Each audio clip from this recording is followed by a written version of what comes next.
중국에 대해서 우리 막 욕하잖아요. 중국의 평균 얼마인지 아세요? 32%. 우리는 그 절반 수준이었어요. 짜증나죠? 중국 뭐라고 할 게 안 되죠? 예. 미국 평균이 얼마인지 아세요? 미국? 97%. 미국 주식 사야 되겠어요? 한국 주식 사야 되겠어요? 예. 우리나라 디스카운트가 지금 왜 이런지 아시겠죠? 그래서 정말 짜증이 납니다. 그래서 제발 한국 변해야 됩니다. 이거 안 변하면 다행히 삼성전자, SK 하이닉스가 변하고 있어서 아 그럼 우리도 변하나? 했는데 웬걸? 걔네들은 따로 놀고 다른 애들은 그냥 뭐 별짓 다 해요. 예, 예, 화가 좀 납니다. 그래서 좀 제발 주주환원 정책에 대해서 좀 이해를 좀 하시고.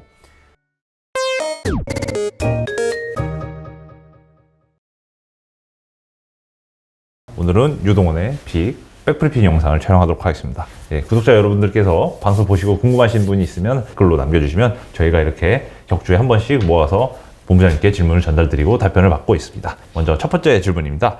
박세영님께서 질문 남겨주셨습니다. 테슬라가 이번 4분기 어닝이 굉장히 잘 나왔는데 왜 주가는 천슬라에서 다시 깨졌는 건지 좀 궁금하신 바입니다. 네. 지금 전체적으로 성장주에 대해서 걱정들을 좀 많이 하고 계세요. 그러니까 그게 이제 금리를 올린다, 금리를 빨리 올린다, 금리가 빠르게 올라갈 것이다. 자, 이런 부분들을 걱정을 하시는 거죠. 그래서 지금은 현재 시점에서 아직 금리를 올리지 않았기 때문에 그런 우려들이 팽배해지는 건 어쩔 수 없습니다. 근데 중요한 것은 결국은 시간이 지나면 지날수록 금리를 올리는 수준보다도 더 높은 성장을 보여주고 있다. 그렇죠? 왜냐하면 성장이 점점 앞으로 떨어질 거다라고 걱정을 하고 계시는 부분인데 그게 아니라 얘기해드린 뭐 50%의 성장을 보였다. 지금 이제 가이던스를 그렇게 줬고 그거를 아직 그게 될까 하는 걱정을 하는 거지. 만약 된다? 그럼 또 튀는 거죠. 그래서 올해 1월 달에 가장 퍼포먼스가 좋았던 펀드들이 다 매크로 펀드들이에요. 그래서 그 매크로 펀드들이 금리에 맞추어서 포트폴리오를 만들어 놨던 분들이 대부분 플러스였고 그냥 종목을 골라놓던 사람들, 좋다고 생각했던 사람들은 1월 달에 다 마이너스 10%에서 마이너스 15%예요. 그래서 그만큼 지금은 그냥 매크로가 시장을 지배하는 시기이다라고 생각하셔야 됩니다. 그래서 테슬라 정말 좋은 실적이에요. 제가 볼 때는 그리고 또 50%의 성장을 한다? 이건 정말 좋은 거죠. 근데 이제 시장이 뭘 갖고 얘기했냐면 왜 사이버 트럭 안 만든다고? 뭐 좀 시간 더 걸려? 뭐 그런 걱정을 하셨고 그 다음에 신차에 대한 게 없어요? 이거 어떻게 하는 거죠? 성장 안 되겠네. 이런 식으로 뭔가 핑계를 자꾸 보는 거죠. 그러니까 성장을 못 하겠는다는 거에 대해서 초점이 맞춰진 겁니다. 근데 분명히 말씀을 드리지만 그게 아니라 기가팩토리에 계속 지금 되면서 현재 차종의 매출 증가율, 대수 증가율 그걸 생각했을 때 성장이 꺾인 게 전혀 아닙니다. 그래서 지금 같은 때에 정말 $900까지 내려와 있어주면 감사하죠. 저는 그래서 테슬라에 대한 매력도는 충분히 있으니까 너무 두려워하지 마시고 지금은 계속 테슬라 같은 경우에는 보유를 유지하시는 게 맞지 않나 생각이 듭니다. 해피님께서 질문 남겨주셨습니다. 본부장님, 원달러 환율의 방향은 어떻게 보시나요? 자, 이게 참 쉽지가 않은 내용인데요. 원달러 환율이 지금 1200 얼마죠? 오늘 많이 올라와서 크게 지금 변화가 없는데 사실 저는 어떻게 생각했었냐면 1190원대 가면 다시 한번 1150원대로 절상을 하지 않을까라는 좀 기대를 가졌어요. 그런데 이제 이게 그렇지 못한 이유가 뭐 아무래도 금리를 빨리 올리게 될 거다. 그 다음에 미국의 지금 펀더멘탈이 굉장히 튼튼하다. 지금 뭐 아까 말씀드렸던 내용처럼 임금 상승률이 높다. 이런 모든 여러 가지 요소들이 그만큼 달러가 강세로 가는 게 아니냐 뭐 이런 생각을 가지게 하는 거죠. 그렇지만 지금 현재 미국의 정부 부채 비율이 130%가 넘는 상황이거든요. 그래서 GDP 대비해서 그리고 무역 적자도 계속 있는 상황이라서 저는 달러가 그렇게 빨리 초강세로 가지는 않을 것 같아요. 언제 강세로 확 갈 거냐? 그거는 이제 금리를 올리는 속도가 이제 붙는 것이 나오고 그 다음에 전체적으로 이 부채 규모가 더 이상 안 늘고 그래서 GDP가 늘어나면서 부채 비율이 떨어지는 게 나타나기 시작하면 지금은 계속 올라가는 추세거든요. 그렇기 때문에 지금 그런데 그게 이제 떨어지기 시작하면 아마도 달러 약세가 아닌 엄청난 강세로 변할 겁니다. 자, 이렇게 되면 이제 원화가 지금 1,200원대인데 1,150원까지 절상을 해주길 바랬으나 그게 아니라 그냥 바로 또 올라갈 수도 있겠죠. 그래서 저는 지금 현재 시점에서는 원화의 움직임 자체가 너무 많이 절상이 될 거다는 기대는 좀 많이 줄이시는 게 좋겠다. 그래서 밴드 자체가 예를 들어서 1,150원에서 1,190원이었다면 이걸 올려서 1,190원에서 뭐 1,250원 이런 식으로 올리는 게 더 맞지 않을까라는 생각도 듭니다. 근데 그게 당장 일어날 것 같아 보이지는 않고요. 적어도 좀 최근에 달러가 좀 약세로 갔죠. 95 정도까지도 떨어졌었으니까 지금 원화가 1,200원 정도니까 1,190원 정도까지는 한번 가지시지 않을까? 뭐 정도 보겠지만 그래도 그걸 더 떨어질 거다 생각하지 마시고 1,200원대면 충분히 좀 달러를 바꿔 놓는 전략이 좋지 않을까. 그리고 계속해서 달러 투자에 대해서 좀 중장기적으로 생각하시는 게 좋지 않을까 생각이 듭니다. 김민형님께서 질문 남겨주셨습니다. 1년 운용할 자금으로 삼성전자를 사는 게 좋을까요? 구글을 사는 게 좋을까요? 이렇게 질문 남겨주셨네요. 예. 좀 어렵네요. 예. 1년 운용할 거는 반반 하시면 안 되나? 반반을? 그냥 꼭 굳이. 예. 근데 사실, 저는 이제 이런 얘기를 하잖아요. 미국과 한국의 비중은 8대2가 맞다. 예. 그래서, 그렇게 따지면 구글 8, 삼성전자 2가 되겠죠. 예.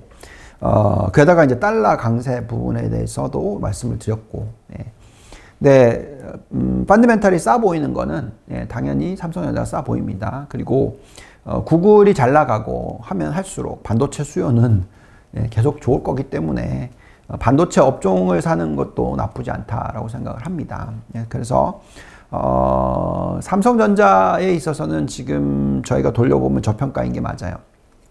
근데 이제 진짜 안타까운 게 삼성전자가 요즘에 점점점 미국으로 간다 뭐 이런 얘기까지 나오고 뭐 본사를 미국으로 옮기는 게 아니냐 뭐 이런 얘기까지도 나오고 있습니다. 예, 그러면 이제 밸류에이션 업그레이드가 될 수도 있는 거고 미국에 상장을 한다면 더 그럴 수도 있는 거고 어쨌든 삼성전자에 대해서는 좀 지켜보셔야 되는데 한국 기업들 그러니까 삼성전자를 제외할게요.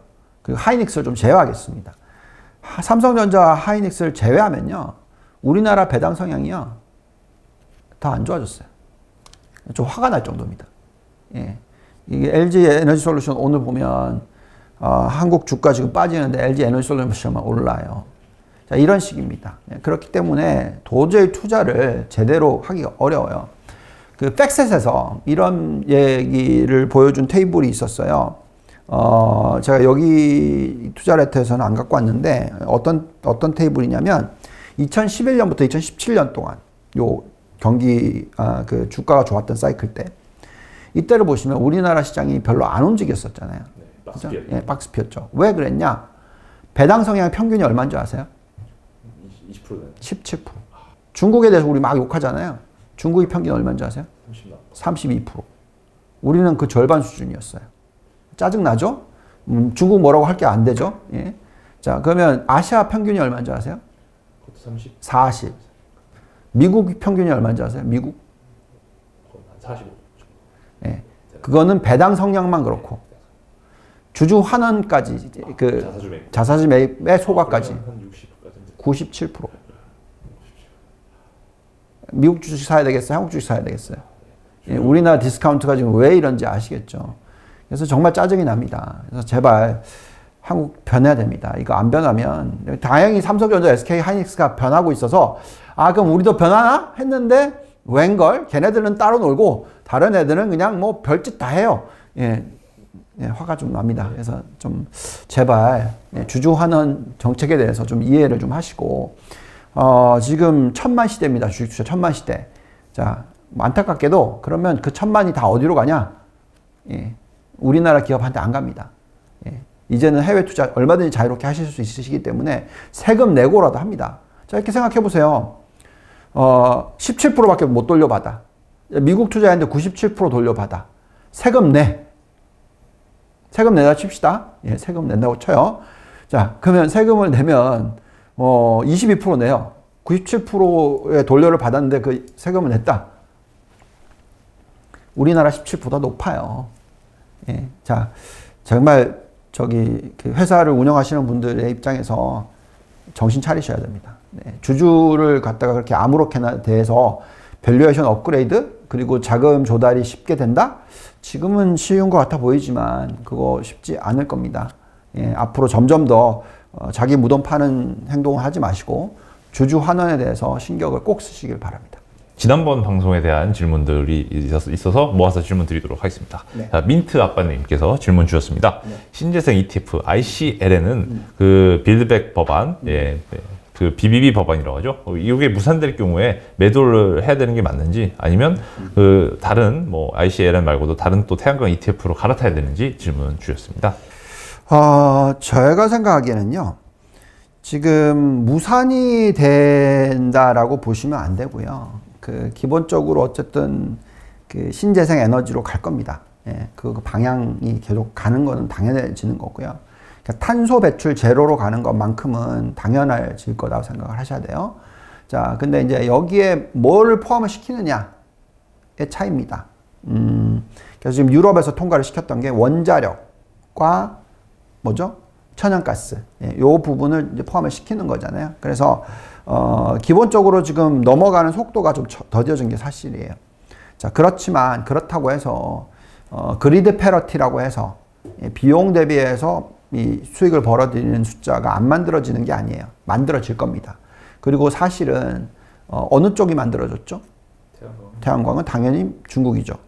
예, 중국 관련된 쪽이 훨씬 더 빨리 만들어졌어요. 그래서 오히려 주가의 흐름을 보시면은 ICLN보다는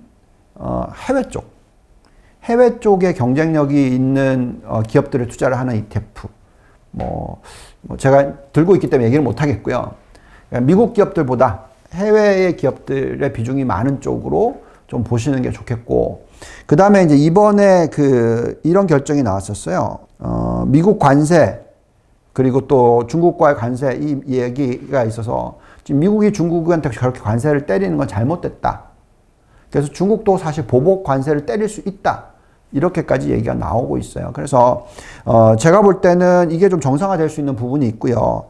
특히 바이든 정부가 이 태양광 관세에 있어서 4년 동안 또 연장을 시켰어요. 그죠?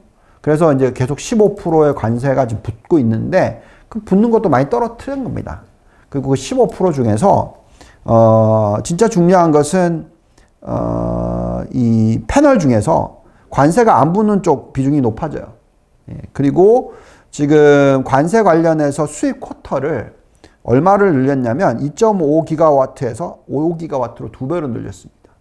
자, 그렇다라는 것은 그만큼 결국 모든 게 이제 경제라는 게 경쟁력이 있는 쪽이 더 잘 되는 거잖아요. 그래서 태양광만큼은 중국이 경쟁력이 있어요. 한국과 미국이 이 경쟁이 안 된 수준 정도까지의 이 규모의 경제가 만들어졌습니다. 그래서 저는 아무래도 이제 태양광이나 신재생 에너지 중에서 신재생 에너지 안에서 태양광이 차지하는 비중이 워낙 크다 보니까 태양광 투자를 할 때 있어만큼은 아무래도 중국 쪽에 대한 비중을 좀 더 가져가시는 게 좋지 않을까, 예, 그렇게 판단하고 있습니다. 코넥션님께서 질문 주셨습니다. 금리 인상 시기의 흐름을 나타내 주신 그래프 상에서 고점이라는 게 금리 인상이 실제로 이루어진 때를 의미하는 건지 여쭤보셨습니다. 그러니까 금리 인상이 실제로 이루어진 때라는 게 이제 어떤 질문이냐면, 이게 이제 이 질문 제가 정확히 이해를 해보면, 주가의 고점이 형성되는 시기가 금리를 다 올리고 나서 실제로 일어나고 나서인 건가? 라고 이제 질문을 하시는 거고, 네, 맞습니다. 보통 이제 금리를 다 올리고 나서, 그러면 이제 사실 이제 경기가 꺾이기 시작하는 게 이제 그때부터 제대로 나오는 건데, 한 번 안 그랬던 데가 있었어요. 언제냐면 닷컴 버블 때. 그러니까 닷컴 버블 보시면은 99년부터 2000년 요거잖아요. 99년 6월부터 금리를 올리기 시작해서 2000년 3월까지도 계속 올리고 2000년 거의 연말까지도 계속 올렸어요. 근데 꼭지를 찍은 거는 언제였죠? 2000년 3월이에요. 그러면은 꼭 금리를 올린 거의 꼭지가 아니라 그 중간이죠. 그래서 전체 올린 거 1.75 중에서 1% 올리고 그때부터 꺾였어요. 근데 요것만 딱 보고 있으면 그럼 1% 올렸을 때 팔아야 되는 거 아니에요? 라고 저한테 질문하실 수 있죠. 이게 틀린 게 아니냐라고 질문하실 수 있는데 아닙니다. 왜? 그 사이클은 아까 우리가 설명해드렸잖아요. 그 전부터 보셔야 돼요. 그러니까 2000년대까지 가기 전에 1992년부터 여기까지 이 사이클을 보시면 금리를 어떻게 했냐면 먼저 3% 올렸어요. 92년부터 쭉 3년 동안 올렸어요. 그리고 1% 떨어뜨렸어요. 예? 그리고 나서 또 1.75를 또 올렸어요. 그러니까 뭐 쭉 보시면 이게 어느 정도냐면 그죠? 3% 올리고 나서 3%입니다. 거의. 꼭지가. 그래서 저희가 판단하기는 지금 이제 처음으로 올리는 거잖아요. 그럼 여기서부터 뭐 1% 올려서 끝이 아니라 3% 올리고 나서 끝이 날 수도 있고 2% 이상 적어도. 그래서 저는 조금 빠르게 생각하신다면 금리를 2% 올리고 나서 그때부터 걱정하자. 최소한. 그 최대한은 3% 올리고 나서 걱정해도 나쁘지 않을 수도 있다. 뭐 그 정도. 그러니까 2에서 3% 사이에 우리의 포트폴리오를 충분히 변화시킬 수 있다. 지금은 너무 걱정하지 말자라고 말씀드리겠습니다. 썬님께서 질문 주셨습니다.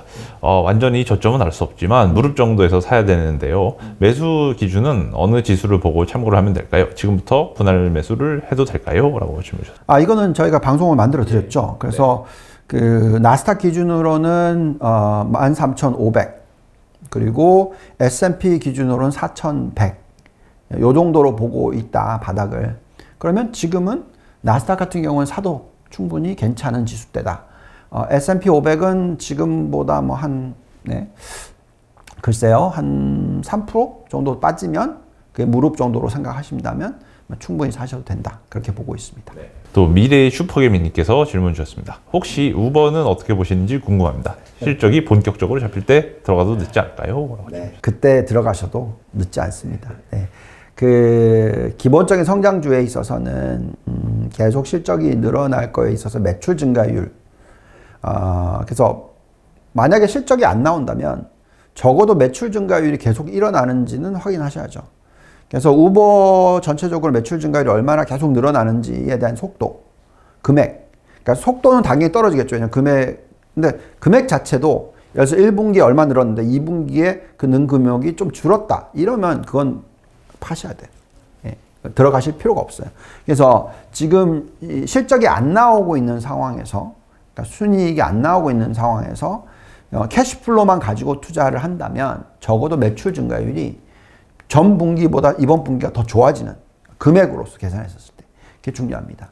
그게 속도가 꺾이기 시작했다. 그러면 걱정하셔야 돼요. 그래서 지금은 저는 우버 같은 종목들, 흔히 말하는 성장주들 중에서 실적이 안 나오는 종목들은 투자를 하지 않습니다. 뭐 최근 올해 장세를 전체적으로 추천을 하시는 분들 중에 뭐 이미 금리 인상을 반영해서 소위 가치주 투자를 많이 늘려라 뭐 이런 의견들이 많이 나오는데 이에 대해서 좀 뭐 살만한 가치주가 있다면 좀 어느 섹터를 보는 게 좋을까요? 결국은 소비주 쪽이 될 것 같고요.